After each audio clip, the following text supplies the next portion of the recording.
Welcome to my party, we're just getting started. A life is a dream or a nightmare scarring. Hand me a drink, cause I think I'm going all in. Hey everybody, welcome back to the Red, Orange, and Blue podcast. I'm your host, as always, the Mex-Canadian, and we are here to talk about this week in Detroit sports. Primarily the Red Wings and the Lions, because those are the two seasons. Those were the only seasons worthwhile watching. Now the Lions is over. We'll get into that. The Red Wings are performing stellar right now, and the Pistons actually won a game today. That's your Pistons news for the day. Nothing really going on with the Tigers. They did sign somebody for like 9 years at an $89 million contract. That's about all I know about the Tigers with spring training coming up. There should be more, though. And yes, let's get into it, starting off with the Lions NFC Championship game, and boy, was this a whirlwind of emotions. Let's get this straight real quick. I am upset. I'm not upset that they lost. I'm upset at how they lost, because this team was up by 17 points, and they blew it all in, like, what was it, like 8 minutes or something. So I would have been much happier with a blowout than the Lions losing like that, losing 17 points in a matter of like 8 minutes. So that stung a bit. But I want to get into how they lost this game, because the first half of the game was all Lions. The Lions offense was able to do whatever they wanted to. J-Mo, St. Brown, Laporta, Gibbs, Monty, Goff, they were all going off in the first half. And it was, at that point, it looked like the Lions' game to lose. And of course they did. Because for whatever reason, it's the Lion in third quarters just don't mix, and I don't understand it. They just seem to have this entire complete collapse in the third quarter, and unfortunately this time it sunk into the fourth quarter, and they couldn't do anything about it. So we're going to get, what I personally think lost this game is, it was a series of things. Obviously what started the downfall was the bad bounces, the one that went off the face mask, and they ended up, they managed to catch it off the bounce of the face mask. Only something like that could happen to the fucking Lions. And then a fumble right after that didn't help. So it was a concoction of bad events that led to the downturn. But one of the biggest things that I think led to their collapse was, and I love the man, but Dan Campbell's aggressiveness. I understand it's his thing. He's done this a lot of times in the season. He's had more, I believe they said that he had more fourth down plays like that than any other team in the league, than any other coach in the league. And it's true, Dan Campbell's an aggressive coach, there's no doubt about it, and more often than not it's worked. But when it comes to the NFC Championship game, if the points are there for you to get, you get the points. You cannot be that aggressive all the time. There is a place for it in the game, like say in a situation where it's close. Like the Dallas Cowboys game. That's a perfect example. They were down by 1 point with one play practically remaining for them to do, and they needed the 2 points. They went for the 2 points. They got the 2 points. The Lions win that game, or they should have. But that's not a topic for right now. But that it stings more with that too, because if he went for those 2 field goals and they got it, then the Lions are going to the Super Bowl. That's hands down. The Lions are going to the Super Bowl if they make those 2 field goals. But there wasn't even a chance to get it. Because at the end of, hindsight's 20/20, but at the end of the day, whether if they make that if he makes both those field goals, perfect, boom, the Lions win the game. If they don't make both those field goals, or when they're the same exact situation as they are going into the second half. And it's such a, I know nobody in the league, except for the league itself, can see the future. There's no coach, no quarterback, no player in the league that can see the future. But like I said, in the NFC Championship game, you cannot take those risks that as much as you did in the regular season. It's just not something you can't do. Now, Do I believe Dan Campbell will learn from this? Yes. At the end of the day, it is his first. It's the first set of playoffs he's coached in his entire tenure as coach. It's the first time that this Lions team has been to the playoffs. Like, everybody on the Lions team is their first time being in the playoffs, on the Lions at least. And so it's a learning experience, but it doesn't help to it doesn't make it feel any better, realistically, because they could have and should have won the game. And while Dan Campbell's aggressiveness was a big part of it, I think the other thing is, the bad bounces were a big part of it too. But oh my God, that second half, the inability to catch the ball was one thing. That was horrible. Raymond dropped the fucking ball twice. Like, it got me thinking that maybe there were times where I thought, does Raymond have money on the 49ers to win or some shit like that? Like, I legitimately thought that for a little bit. And like a lot of people did, because he couldn't catch the ball to save his fucking life. And then obviously J-Mo, he missed the touchdown catch that could have, given the Lions the push they needed to get at least a tie game. That's unfortunate to say the least, but he was pressured, and what can you really do? St. Brown got one look the entirety of the second half. If I'm remembering correctly, he got one look the entirety of the second half. Why are you not going to your best guy in these situations? Amon-Ra St. Brown is arguably the best player to have in a situation where you're at, 3rd and 10, third and long. You give it to St. Brown, and he goes for it. He will get you that first down one way or another. Yes, it's great to go to Laporta. He can get you 5, 6, 7 yards. It's good to give it to Montgomery or Gibbs. They can get you pretty decently. We've seen it with Gibbs and Montgomery today. They can get you touchdowns from half the distance of the field. Like, they can do all that stuff. But if you're in a clutch situation, you look to your stars that have been proven to get you out of these situations, and they didn't do that.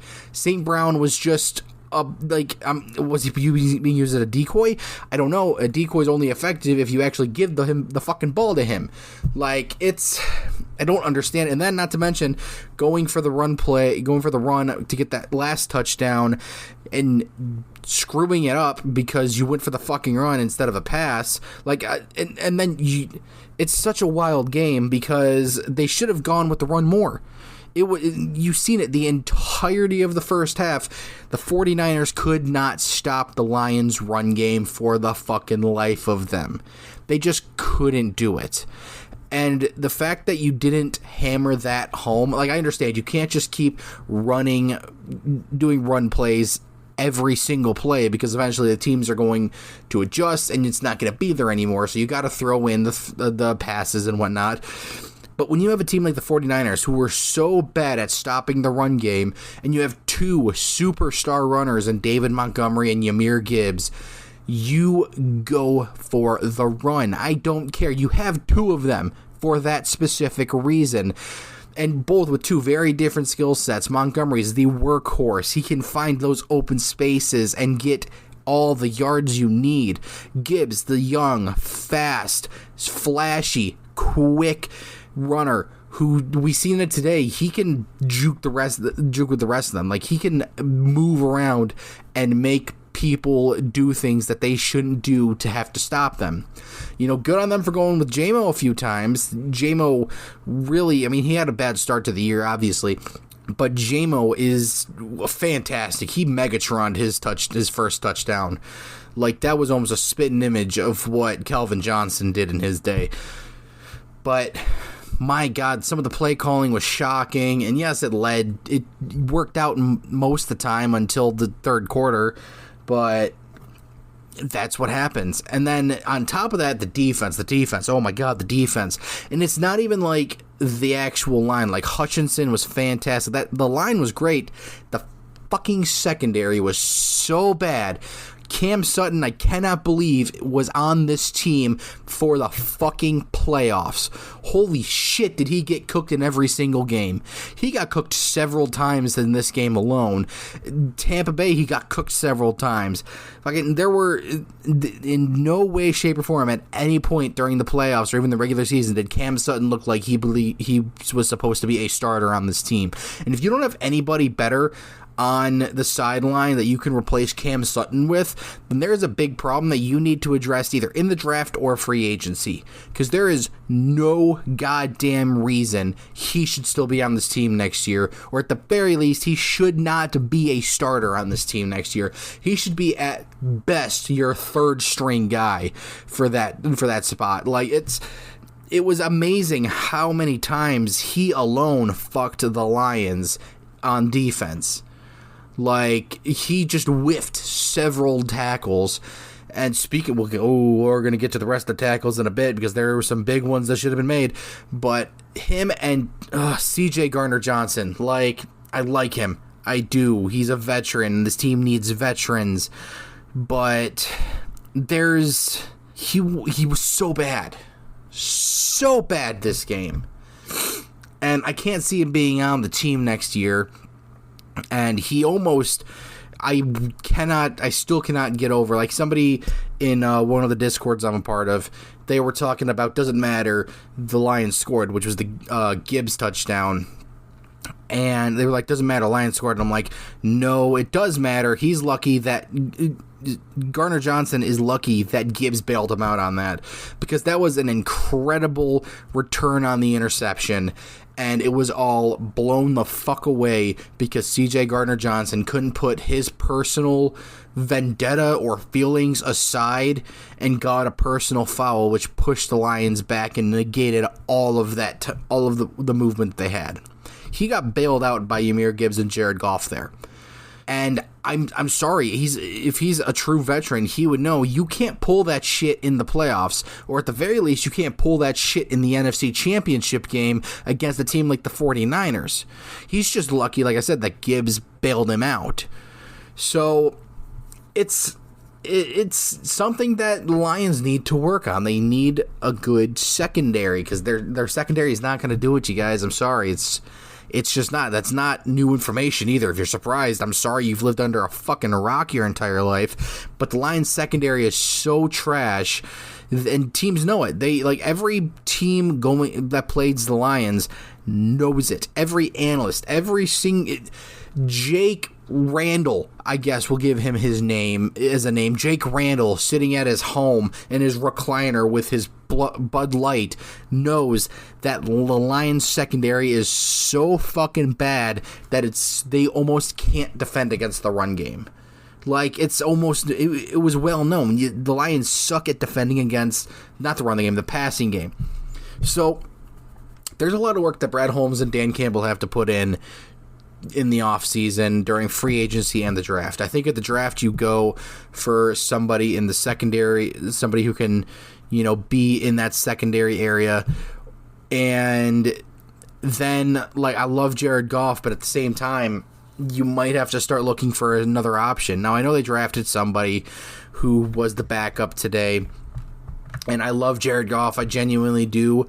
I don't think he's the franchise guy for this team. I genuinely don't. Do I think he could, in theory, lead the Lions to a Super Bowl? Yes. Do I think he could win a Super Bowl?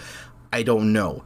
But we've seen what he can do. It's just he can't do it consistently, and he's going to get outperformed by the better quarterbacks in this league constantly. We've seen it today. He barely made it out of Mahomes, and that was like in the first game against Kansas City. He barely made it past Patrick Mahomes, and that's just because Patrick Mahomes didn't have his guys who can actually do things. And like, our defense just in general needs work as well. So the Lions season may be over, but they have work to do in the offseason. They've got a lot of holes that still need to be filled. As far as offense goes, I think we're fine. The only nitpick I would have with them is, like I said, Jared Goff, but that I guess having him for the next few years doesn't hurt the Lions. And I do believe he can lead us to a Super Bowl. I just don't know if he can pull it out in the big game. So that's my thoughts on the Lions. And it's just fun to be it was a fun season, It's important to remember that nobody thought the Lions would make it this year. Like, yes, almost everybody took the Lions to win the NFC North. That was just something that people assumed was going to happen, and it did happen. But nobody expected the Lions to make it to the NFC North NFC Championship or even sniff the Super Bowl.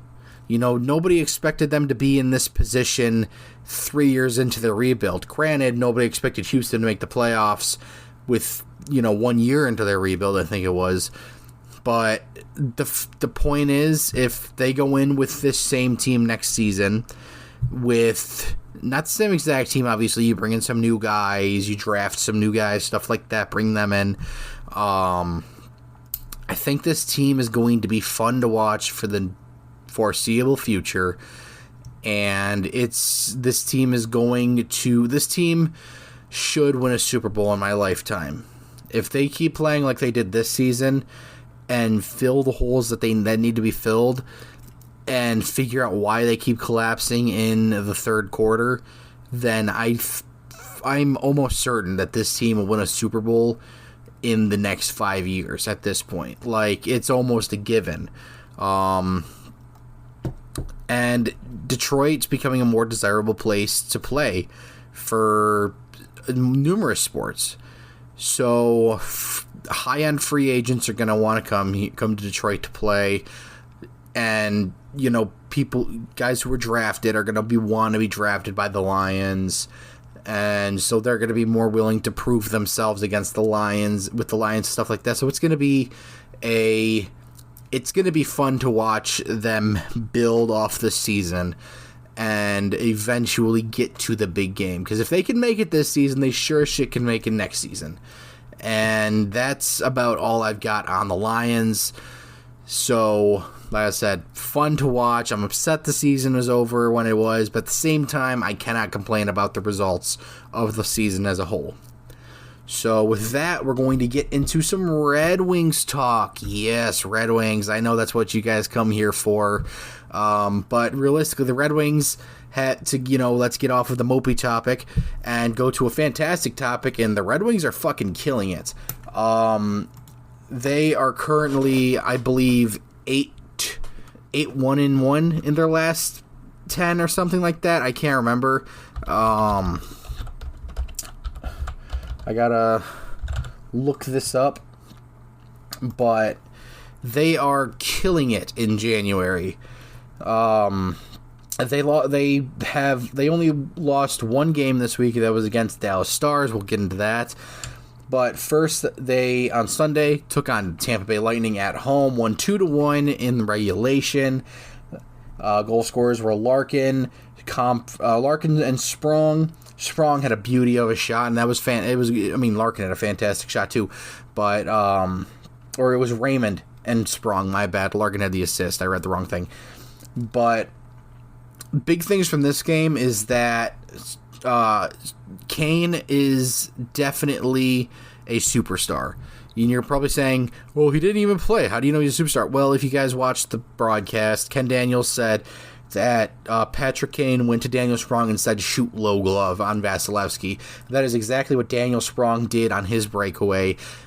Beautiful shot, win in. He pointed up to Patrick Kane, as Evan Lobsinger from the Wingfold podcast so eloquently put it. He pointed to a higher power, and I can't be mad at this game. Honestly, they played fantastically defensively. Their penalty kill was amazing, and the defense, Mo Seider, dude. I know everybody's looking at these, these hockey stat cards and stuff like that, and Mo Seider is closer at the bottom of all of them. Don't trust those. Like, those basically just use nothing but plus minus, and everybody knows how I feel about plus minus because it's a useless fucking stat. And Mo Seider, the eye test says it all. He is still Mo Seider. He is still incredibly defensively. He is still the best defenseman on this team. The only reason he doesn't get as much offense as people would like out of their defensemen for whatever reason, because defensemen are there to provide offense, I guess. But the only reason he isn't doing what he did in his rookie year points wise, or even last year points wise, I still think he could probably hit 50 points this year if everybody else keeps playing good defensively. But it's because he's getting the best matchups in the league. Like, he is getting the top end matchups in the league more than any other defenseman in the league, and it's not even fucking close.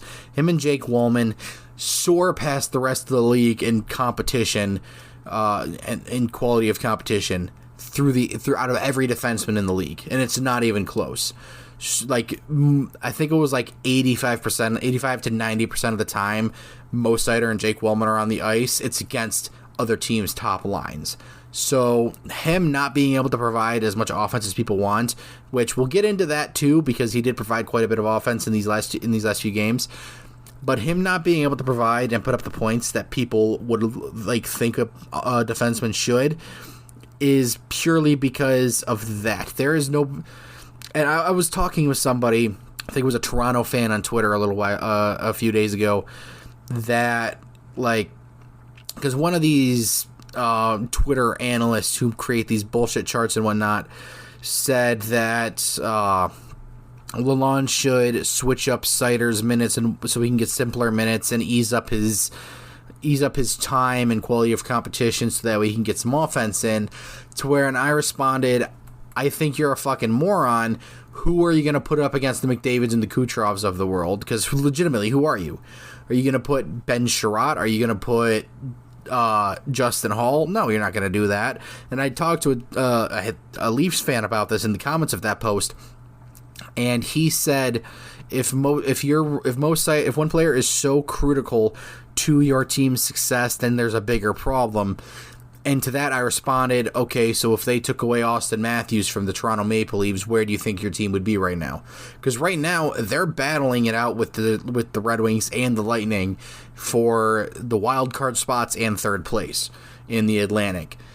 And you know, without Austin Matthews, it would be tough. Now, granted, the Maple Leafs have benefited from getting quite a few high draft picks. So William Nylander, Austin Matthews, Mitch Marner, and then obviously they had John Tavares come over from the Islanders.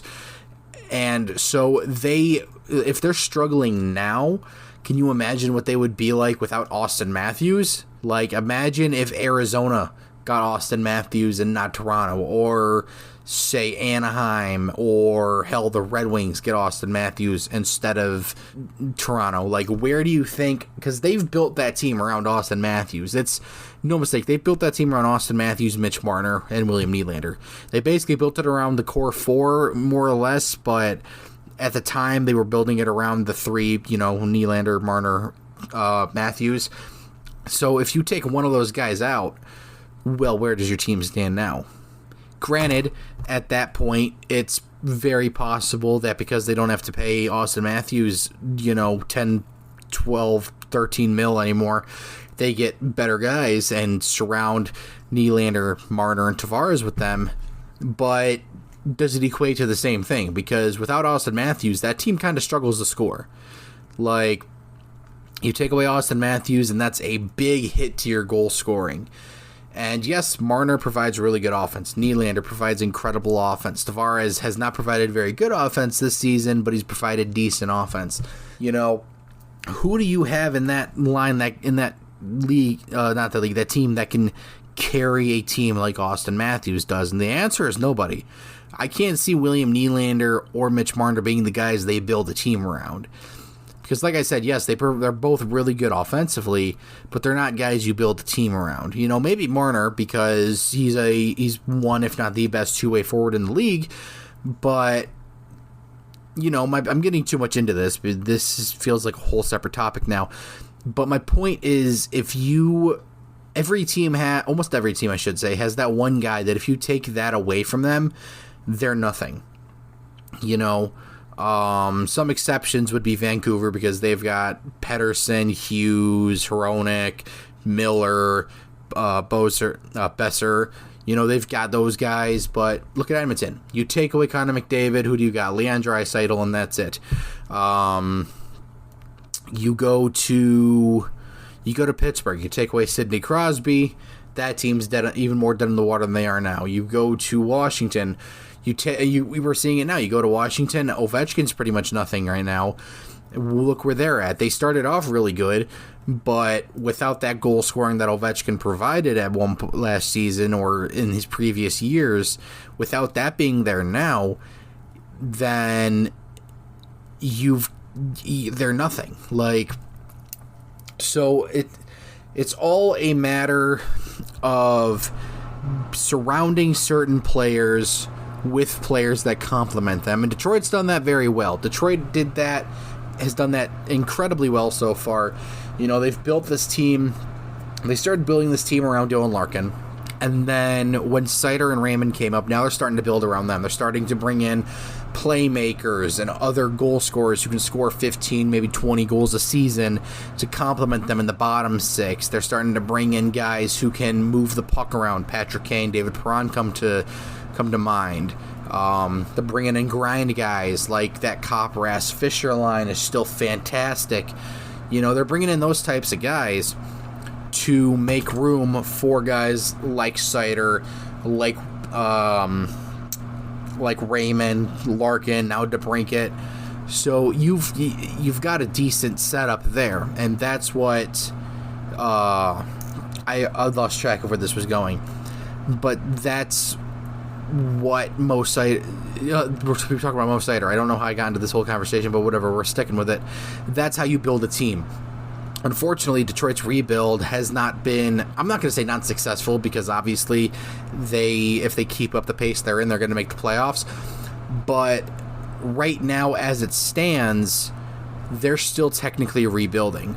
Now, yes, Yzerman made some big pushes this season to make that next step, but unfortunately that cost the Red Wings a whole set of rookies that could have been up here. Edvinsson 100% should still been up here. Berggren should have been up here.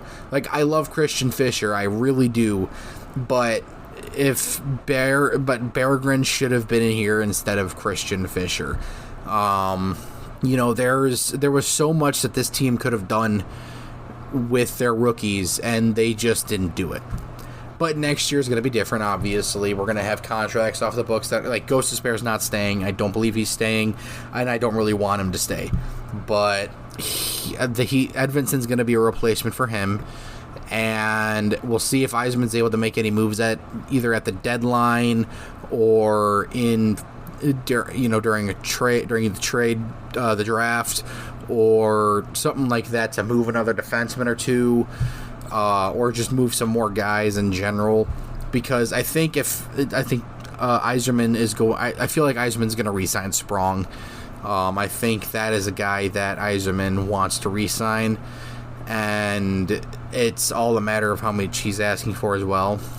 But regardless, we're getting off topic. Mo Seider is critical to this team, and if you take away Mo Seider from the blue line, this team hurts a lot, because you cannot put up, Schrott's been fantastic defensively this season. He's really stepped up his game and done much better than he did last season, and he's just been great.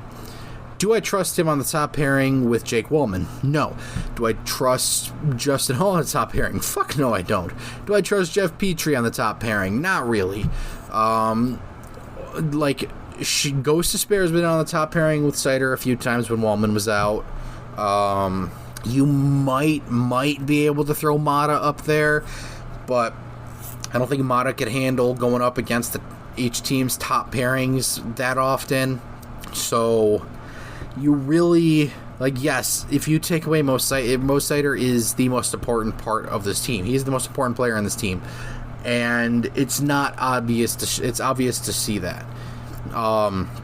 And in all these games, he's made some critical plays. He almost single-handedly neutralized Kucherov this game. Yeah, Kucherov still got a point on the one goal that they had on the Hedman goal, but for the most part, Seider was on Kucherov like fucking like a fly on shit. He was on Kucherov, and it's almost like Seider is going out. Like, I'm pretty sure Seider is going to Lond, looking at each team's top guy and being like, "That's my guy," and he's doing it well. He showed it in. He showed it in most of these games. The Dallas game is an exception, and boy, do I got some stuff to say about this game, because holy shit. I have never seen a team, except for the Lions, play so stellar in one period, and then the next period, they immediately collapse. And it seems to be a thing with Detroit sports teams. I do not know. But this was not good for the Detroit Red Wings, because they went into this game. They played fantastically the first period. Robertson got the first goal for Dallas, but after that, Perron gets his 10th of the season, and DeBrincat gets his 18th of the season. Both beautiful shots. Then we go into the fourth period. The second period, Detroit's up 2-1. Marchment scores 22 seconds in. Rope Hintz scores 4.5 minutes in. Lindell scores 11 minutes and 40 seconds in. Hintz, again, scores 15 minutes and 12 seconds in. 4 unanswered goals in the second period. And Detroit did not look good. And Lyon didn't have the best period either. Do I put that period on him? No. God, no. Fuck no, I don't. Lyon did what he could with what was in front of him. And unfortunately, that team let in way too many perfect chances for the Dallas Stars to get into this game. Power play was perfect though, except for the last one at the end of the game, because it was like, I don't know, 30-something seconds. But regardless, third period comes in.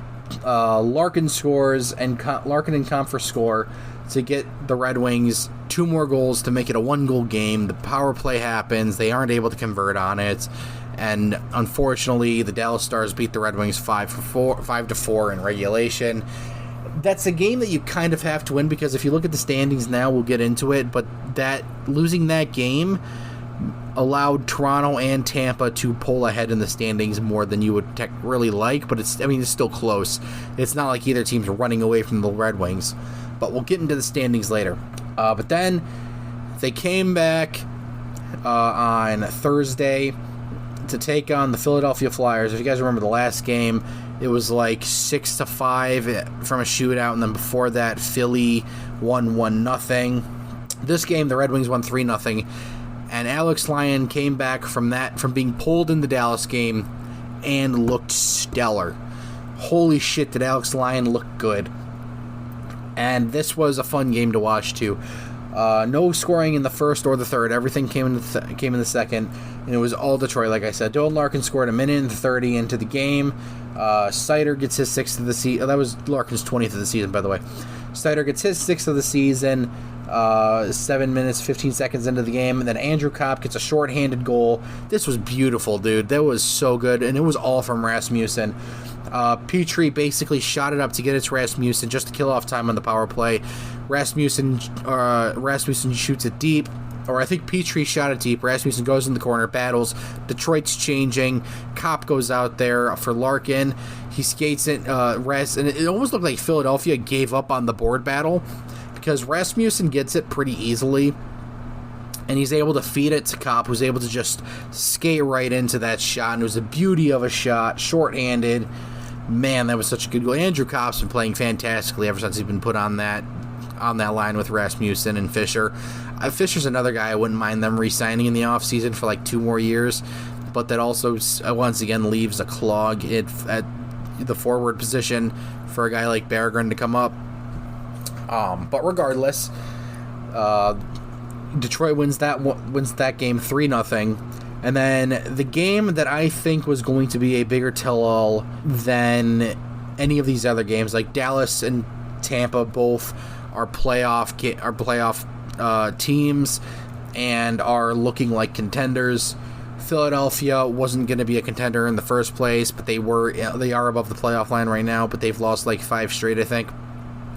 But the Vegas Golden Knights, the defending Stanley Cup champions, coming in to the Red Wings barn, and this was going to be a test, because Vegas, if you guys remember, has not been kind to Detroit. Vegas has always been a big beat-em-up style team, obviously. We've seen that last year when they won the Cup. But they came in, and they didn't look like they were here to play. They really didn't. They looked like that they booked their tickets home, and that's all they could think about. So Larkin opens up the scoring 5 minutes in, gets his 21st of the season. He's on an 11-game point streak now from DeBrincat and Raymond. Then Wallman gets his 10th of the season, becoming the 10th Red Wing, becoming the 9th Red Wing, my bad, to hit double-digit goals this season. Then Barbashev and Cotter scored to tie it up, but then at the end of the game, at the end of the first period, or close to it, 18 minutes, 17 seconds in, Joe Veleno gets a power play goal from Seider and Fabry, and I don't know how this went in, honestly. I genuinely don't know. I've watched it time and time again.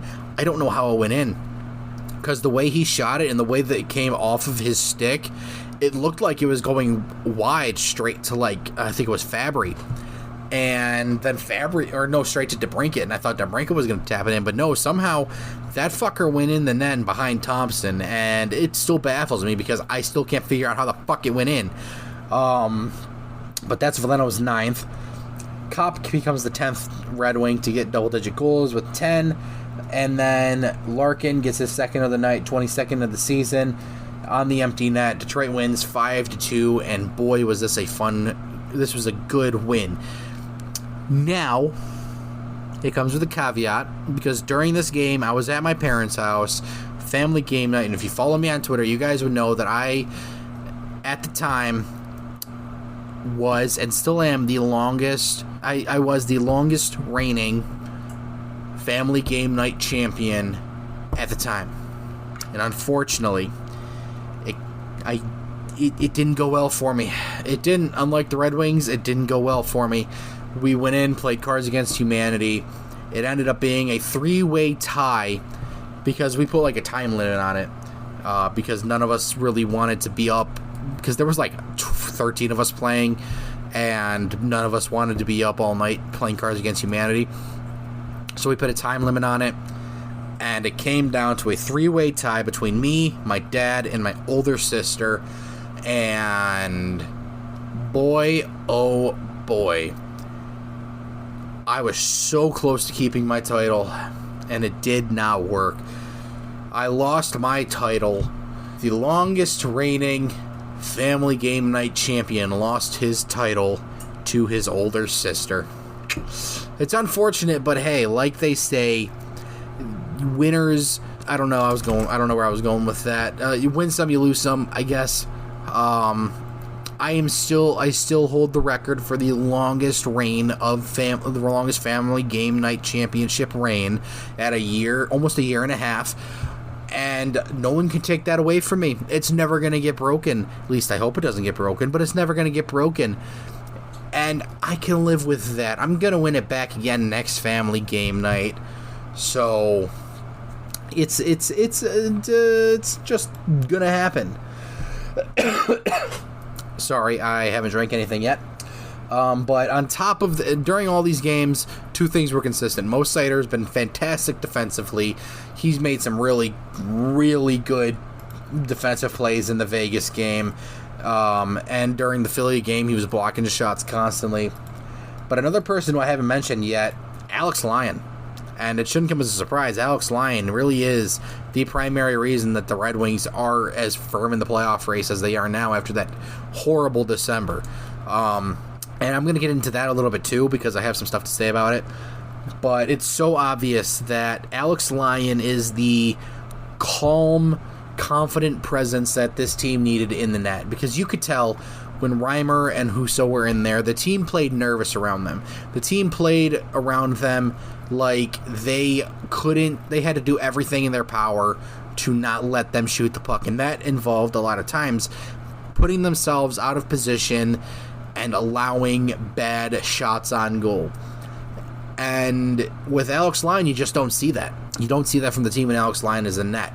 Now, Husso is back, and he looks like he might be back to form. He came back, went on a one-game conditioning stint in Grand Rapids, got a shutout 3-0 in his one and only AHL game down there.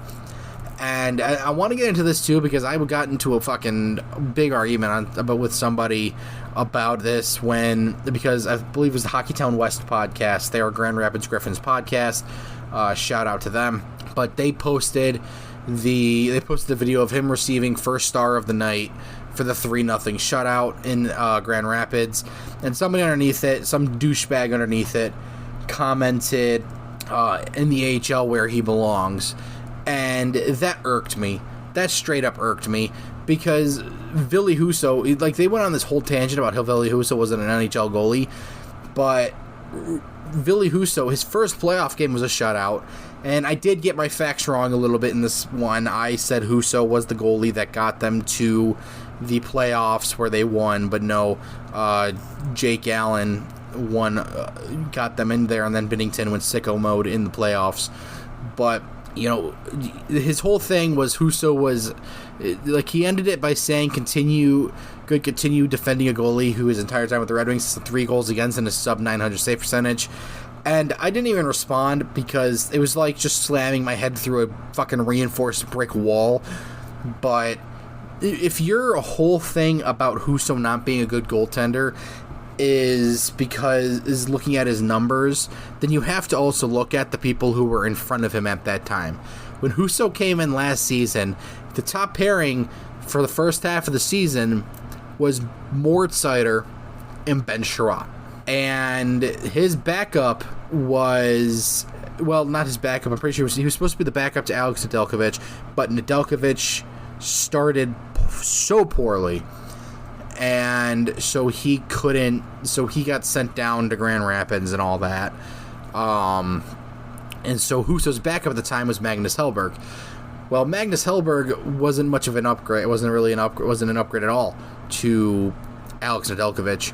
I love Magnus Hellberg. I genuinely do. Like, I've been a proponent of, if we were going to fucking sign James Reimer, we may as well have just kept Magnus Hellberg, because they're basically the same goalie, except Magnus Hellberg is a cool and kind Viking with incredible pads. Like, his pad game is on par, is like par to none.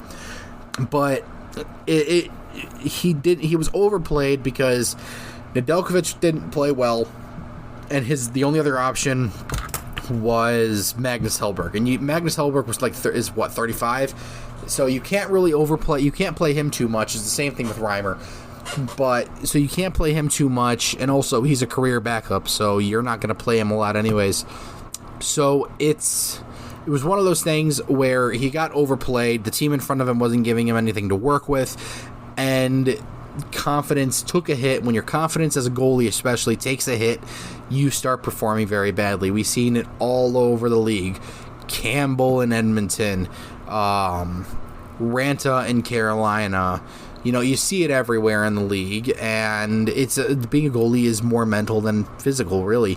So basing it off of that, and then this season, it looked like the injury that he had last season carried over to this. And while he wasn't great in the first half of the season, I don't think he was necessarily horrible. His glove hand's horrible, mind you, but I don't think he was necessarily horrible. The defense in front of him was just that fucking bad. Now it looks like they've tightened things up, and if Husso's back on his game and the defense stays the way they are, this goalie tandem of Husso and Lyon will 100% get you to the playoffs, and maybe even win you a few games, you know? So it's definitely going to be something interesting to watch, because at this point, if Husso's back on his thing and he's doing great, then Reimer's the odd man out. And do you move Reimer? And now I've talked to people, and a lot of people I've talked to say they can't see them carrying 3 goalies the rest of the season. Personally, I disagree. Personally, I feel as though they might, even into the playoffs, just for the sole reason that having 3 goalies in the playoffs could be good. You know, if one goalie goes down, and it goes down, like, it's all just precautionary, because say your playoff starter is more likely than not going to be Alex Lyon. But say Alex Lyon goes down in the playoffs, because as we know, the playoffs are a more rough and tumble thing. They are more rough and tumble, and they are more heavy hitting and no penalties called than the regular season. That's just a fact. So, say somebody takes a run at your goalie, accidental or on purpose, and then they go out with an injury. Well, then shit. Like, hypothetically, Lyon gets run over accidentally or on purpose. He's out for a game or two. Well, go on the extreme stay for the rest of the playoffs. Well, then who do you have for your goaltending in the playoffs? Husso and Hutchinson? No, that's not going to happen. Husso and Reimer would be better because Reimer is an NHL goaltender, much like Husso is. Fuck off. And it'll be nice to have two NHL caliber goaltenders. In case it'll be nice, it'd just be nice because you would more want to have more NHL caliber goaltenders and not play one than not have enough and end up short, because there was a very good chance that if Detroit didn't sign both Lyon and Reimer in this game in the season, that when Husso went out with injury, or even if they didn't sign just one of Lyon or Reimer, that if Husso and say they don't sign Reimer, Husso and Lyon go out with injury, your goalie tandem at that point would more than likely be Michael Hutchinson and probably John Lethman, because you're not going to bring Kosa up. We've seen what happened with Wallstead when they brought him up in his first game. He got lit up for 7 goals against Dallas, I'm pretty sure. So you don't want to bring up Kosa until you know for a fact that he's ready. So it'd probably be John Lethman, who is under contract with the Red Wings, but the problem with John Lethman is that he's basically a career ECHLer. I think he played for Grand Rapids last season, but with Kosa and Hutchinson down there, then obviously you're going to end up having Lethman in the ECHL. It's just what's going to happen. And Lethman's not a bad goaltender. It's just he's not an NHL goaltender. Because if he was an NHL caliber goaltender, he would be in the NHL right now, or at the very least the AHL, but he's not. So it could have avoided disaster. So that's why I think they're going to carry 3 goaltenders through the rest of the season. I could be wrong, though. It could be that Yzerman sees this as not going into the trade deadline as, hey, there are still 2, 3, 4 teams in this league that need goaltenders. Like, Philadelphia just lost their star goaltender, so maybe they want Reimer. Jersey needs a goaltender. Carolina still needs a goaltender. There's goaltenders that are needed around the league, so maybe he sees that as an opportunity and be like, all right, we're still technically rebuilding, but maybe we're technically rebuilding, so maybe I try to move Reimer to get something out of him. Maybe it's likely going to be nothing more than, like, I think at most for Reimer you could get a 3rd round pick, but even that seems high. The promise is no movement clause, but that's besides the point. So it'll be interesting to see what happens when Husso comes up, because I don't think he's taken that starting spot away from Lyon unless Husso comes in and just performs Vezina caliber, which even that might not be enough because Lyon's been performing as Vezina caliber. So it'll be tough, but I'm interesting to see where it goes. But regardless, if Husso, like I said, if Husso's back on in his flow and Lyon keeps playing the way he is, the Red Wings are 100% making the playoffs, and that's just a fact. And because if you look at the standings now for the wild card race, Detroit is currently 5th in the Atlantic. They are 1 point behind Toronto and 2 points behind Tampa Bay for 3rd and the 1st wildcard spot. They're in the 2nd wildcard spot there. They're 7 points. No. Yeah, 7 points ahead of... I'm doing math wrong. 5 points. I don't know where 7 came from. Sorry, I couldn't... It's fucking 2 in the morning, alright? Sue me, I couldn't do simple math in my head.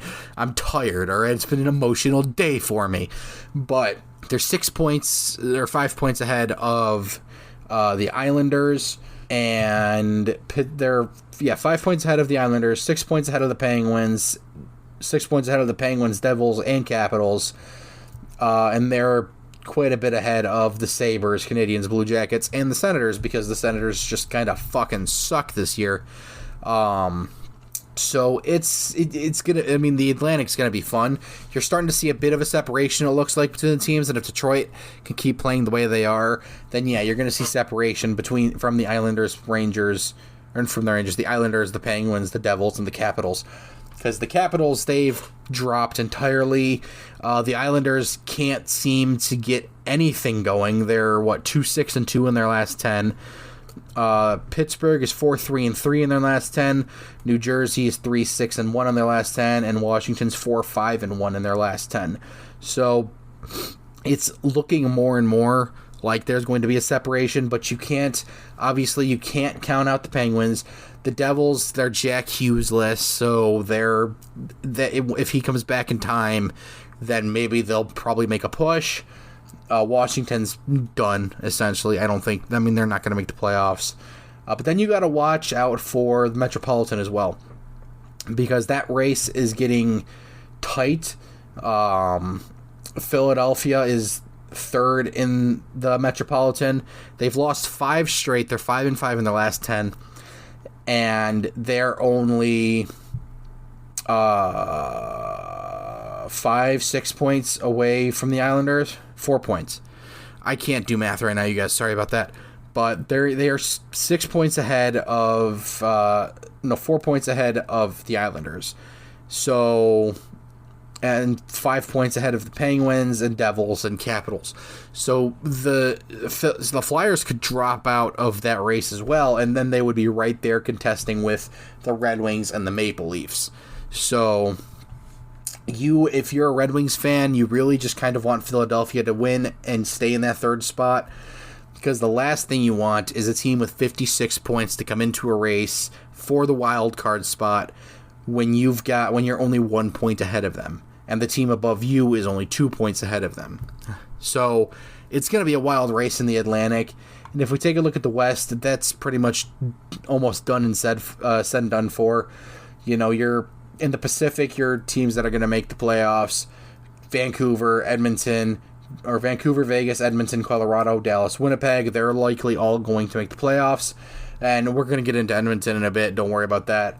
The wild card, boy, has LA just dropped. They had that incredible start to the season, broke the record for the undefeated streak on the road, and then they just fell flat on their face.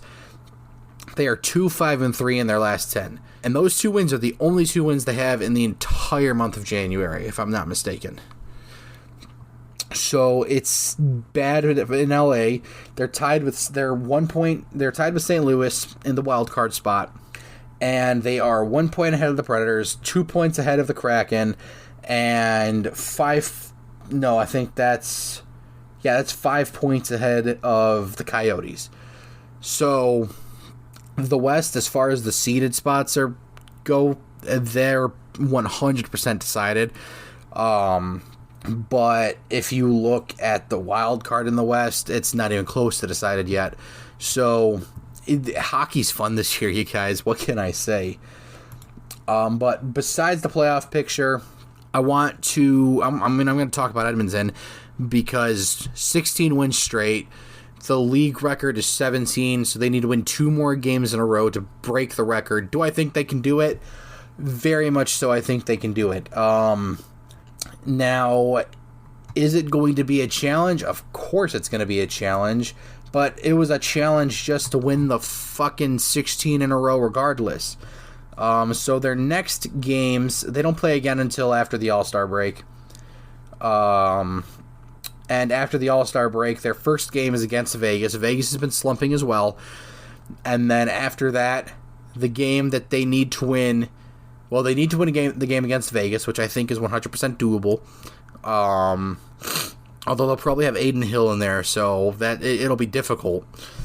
But then if they manage to beat that, the team they have to go through in order to win and hold possession of the longest win streak in league history is the Anaheim Ducks. That's the team they got to beat to get that 18th win straight. That is absurdly stupid. Granted, the team after that is LA, so they might just go fucking 19. And then they go into Detroit on the 13th of next month. So yeah, they don't go into Detroit. They are at home, and Detroit goes there. But yeah, Edmonton is just a fucking machine. McDavid is climbing up the fucking points charts. I don't think it's a hot take to say he might just catch Kucherov. So very interested to see how Edmonton season's going to go, but they're almost a bona fide playoff team at this point. So yeah, it's wild. It's not fair that at any point in time, if Edmonton's doing bad, Connor McDavid and Leon Draisaitl and Zach Hyman and Nugent Hopkins, they can just flick a fucking switch, and they're just scoring, just non-stop, just piling it on at every single turn. It's just not fair, man. I don't like it. And I think they should be tried for war crimes. That is my take.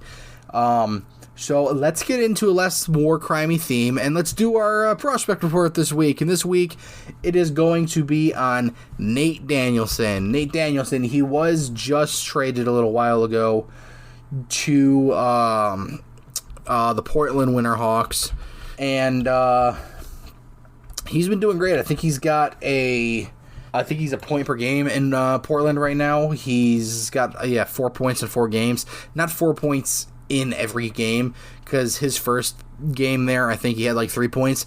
So it's going to be great. Nate Danielson, obviously, as you guys know, was drafted this year in 2023, and there was some controversy around him. There was some controversy around Nate Danielson in that he didn't have the stats in his draft year that you would like to see for somebody who's in the draft. 22-23 in 68 games. He had 33 goals, 45 assists for 78 points. And while that's good, those aren't the counting stats you'd want for somebody who is taken in the top 10. Now, granted, he was projected to go in the middle of mid first round range. He was projected to go at the spot that Detroit took Axel Sandin Pellikka, oddly enough. But boy, has he been fantastic. We saw him in preseason, and the question behind Nate Danielson, like I said, was because he was an overager for the draft. So it was he just good enough? Was he just old because he was older and bigger than everybody in his league that he was physically dominating them, and that's why he's projected to go in the first? Or is it just because he didn't have good enough teammates, and that's why he didn't have the counting stats? Because if you look, everybody who did reports on Nate Danielson or watched Brandon Wheat King games, you would see they would all say the same thing, that he walked out of a game with 1 or 2 points when he should have had like 4 or 5. And it's just because the Brandon Wheat Kings suck and they don't have a team that can actually help somebody like with Nate Danielson's talent. And like I said, we saw it in preseason. He scored the first preseason goal for Detroit, and he looked fantastic offensively and defensively. And in Portland, he's not slowing down. In 6 games with the Winterhawks, he's got 2 goals, 6 assists for 8 points. And in the World Juniors, he had 1 goal, 2 assists for 3 points in 5 games in that devastating knockout for Canada. And he looked good in all of them. Right now, I know plus minus is a useless stat, but he's a plus 8 right now. So that's good. And yeah, I'm excited for Nate Danielson. Everybody should be excited for Nate Danielson. And that's solely because he is almost exactly like Dylan Larkin. Like, he's not nearly as fast as Dylan Larkin was, because Dylan Larkin at his point, like, he broke the NHL's speed record. And he's just an incredible like, I see him more as a Mitch Marner prototype than Dylan Larkin, because he is incredible, an incredible team two-way forward, and that is he's going to.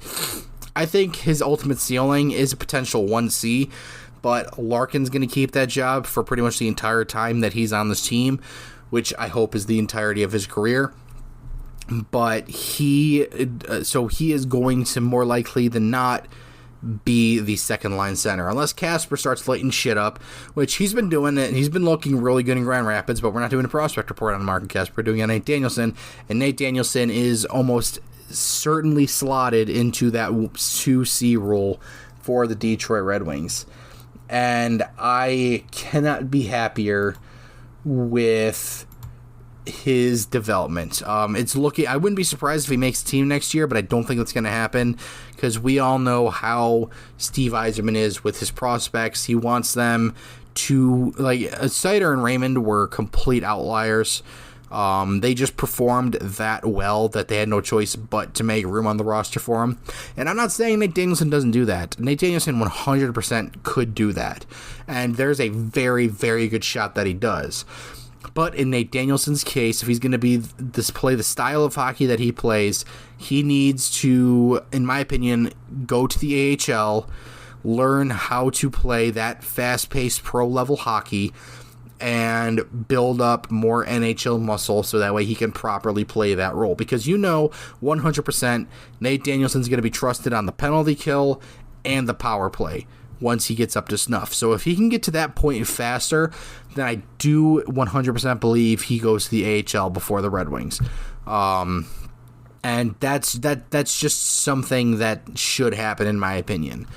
But that's just my opinion. I'm not a scout or a coach or a general manager for very good reason because I suck at all that stuff.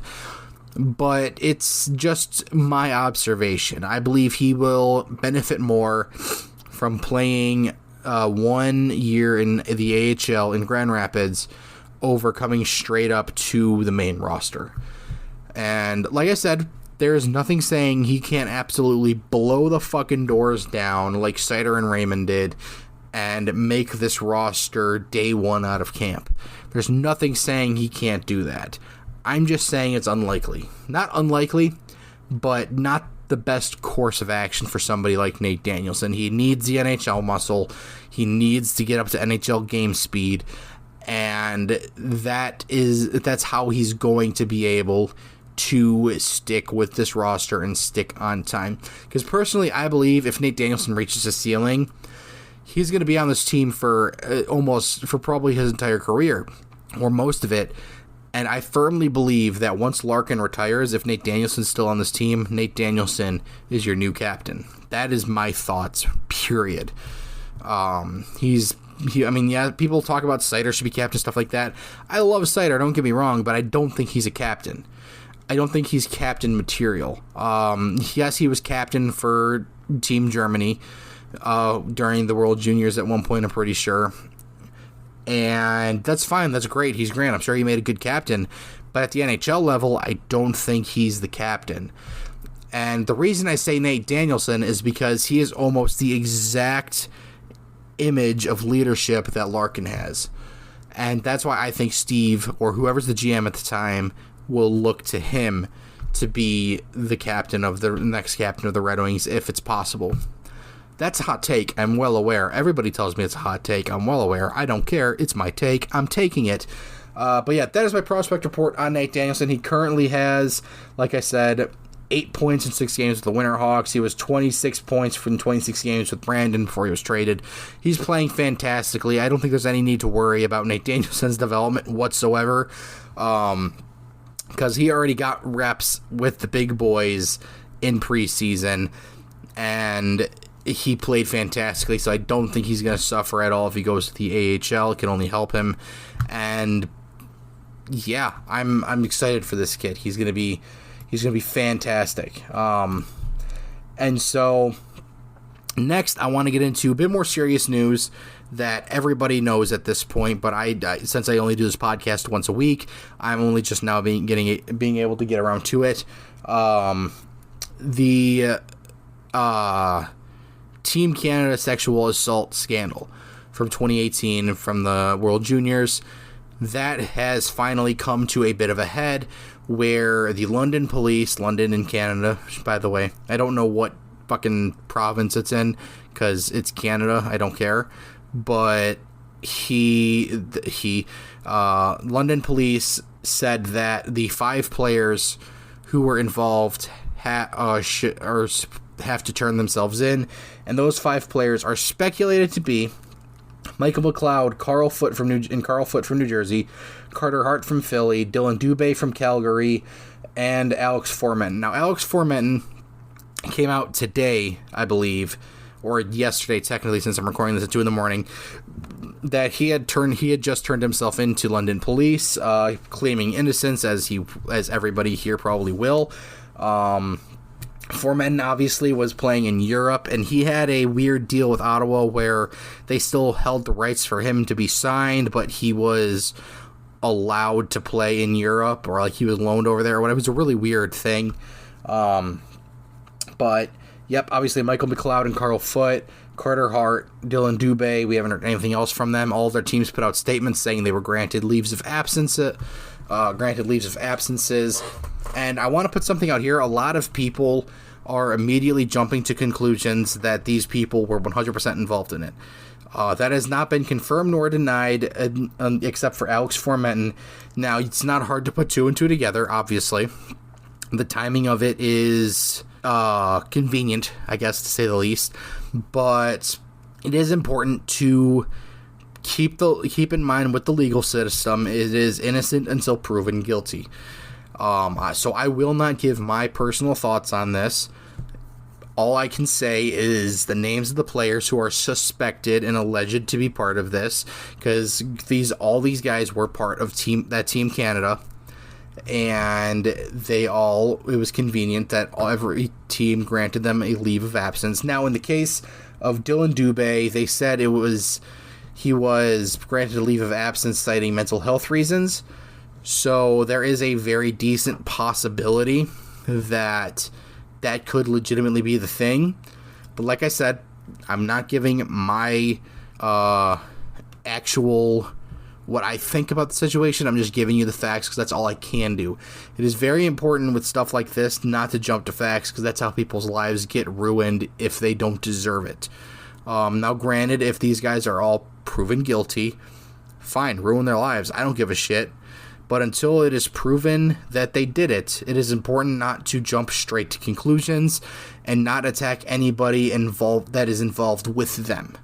So it's important to not go after family. It's important to not go after teams or general managers. It is important to keep in mind innocent until proven guilty. And that is all I'm going to say on this topic. So with that, I think we're going to end it there. Sorry for the bit of a somber ending to it, but this is a depressing episode apparently. So yeah, let me know what you guys think about everything. You can obviously listen to this on Spotify, Amazon. I'm pretty sure we're on iTunes now, but I'm not 100% sure about that, so don't trust me on that yet. YouTube, all that good stuff. So leave me a rating if you want. If you're on YouTube, leave a comment, leave a like, stuff like that. And yeah, thank you guys so much for listening. I am your host, the Mex-Canadian, and I will talk to you guys later. Adios. Welcome to my party, we're just getting started. A life is a